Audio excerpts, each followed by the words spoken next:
Hello, ഞാനിന്ന് കയ്പ്പയ്ക്ക കൊണ്ടാട്ടത്തിൻ്റെ ഒരു റെസിപ്പിയാണ് തയ്യാറാക്കുന്നത്. ഇതിൽ 1/4 കിലോ കയ്പ്പയ്ക്കയുണ്ട്. അത് മഞ്ഞവെള്ളത്തിലിട്ട് കഴുകി നുറുക്കുന്നതിന് മുമ്പ് തന്നെ ഞാൻ മഞ്ഞവെള്ളത്തിലിട്ട് കഴുകി വൃത്തിയാക്കിയ ശേഷമാണ് മുറുക്കിയത്. അതിൻ്റെ കുരുവൊന്നും നമുക്കിപ്പോൾ വേർപെടുത്തി കളയേണ്ട കാര്യമില്ല. കാരണം വേവിച്ച് കഴിയുമ്പോൾ ആ കുരുവെല്ലാം ഓട്ടോമാറ്റിക്കായിട്ട് വേർപെട്ട് വരും. അങ്ങനെ ചെറുതാക്കി കനം കുറച്ച് വട്ടത്തിൽ അരിഞ്ഞതാണ്.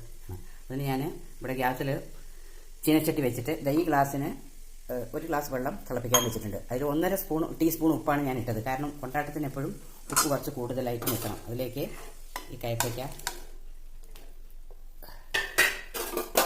ഇട്ട് കൊടുത്ത് നമുക്കതൊന്ന് വേവിച്ചെടുക്കണം. വെള്ളം 1 ഗ്ലാസ് മാത്രം മതി. കാരണം ഈ കയ്പ്പയ്ക്കൊക്കെ ഒരു 1/4 വേവ് മാത്രമേ ആകേണ്ടതുള്ളൂ.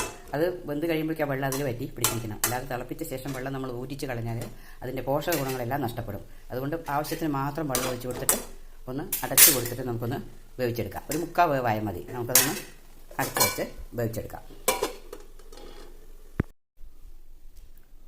ഇനി നമുക്കിതൊന്ന് തുറന്ന് നോക്കാം. ഏകദേശം ഒരു 4 മിനിറ്റോളം ആയി. കയ്പ്പയിലേതാ വെള്ളം മുഴുവൻ കറക്റ്റായിട്ട് വന്നിട്ട് വെള്ളം വറ്റിയിട്ടുണ്ട്. ഞാനിത് ഈ ചെറിയ ഗ്ലാസ്സാണ്. അപ്പോൾ ഗ്ലാസ് അതിൽ കണ്ടില്ല. ഈ ചെറിയ ഗ്ലാസ്സിന് 1 ഗ്ലാസ് വെള്ളമാണ് ഒഴിച്ചത്. ഉപ്പ് പിന്നെ ആൾറെഡി നേരത്തെ പാകത്തിന് ഇട്ടതുകൊണ്ട് ഇതാണ് വെള്ളം മുഴുവൻ വലിഞ്ഞ് അല്പം പോലും വെള്ളമില്ലാതെ വറ്റിയിട്ടുണ്ട്. ഇനി നമുക്കിതിൽ ചെയ്യേണ്ടത് എന്താണെന്ന് വെച്ചാൽ കുറച്ച് തൈര് ചേർത്ത് കൊടുക്കണം. ഞാൻ ഇതിലേക്കൊരു 2 സ്പൂണാണ് തൈര് ചേർത്ത് കൊടുക്കുന്നത്. തൈര് ചേർത്തോണ്ട് നല്ലപോലെ ഇളക്കി കൊടുക്കുക. ഉടയാത്ത പോലെ ഇളക്കി കൊടുക്കുക.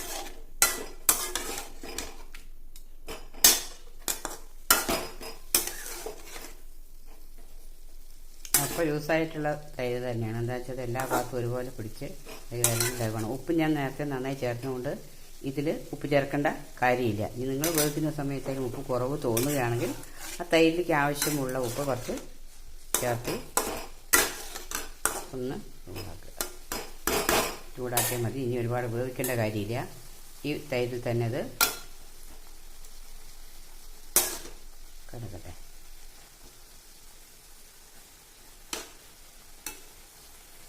ഇതിനെ തന്നെ ഇങ്ങനെ തന്നെ നമുക്കിനി ഗ്യാസ് ഓഫ് ചെയ്യാം. ഇതിനെ നമുക്ക് തണുത്ത ശേഷം ഒന്ന് വെയിലത്ത് വെച്ച് ഉണക്കിയെടുക്കാം. ഇതാണ് തൈരിലുണ്ടാക്കി ഉണക്കിയെടുത്ത കൊണ്ടാട്ടം. നന്നായി ഉണങ്ങി വന്നിട്ടുണ്ട്. ഇത് എണ്ണയിൽ വറുത്താൽ പോലും നമുക്ക് നെയ്യിൻ്റേതായ ഒരു ടേസ്റ്റ് കിട്ടും. Thank you for watching.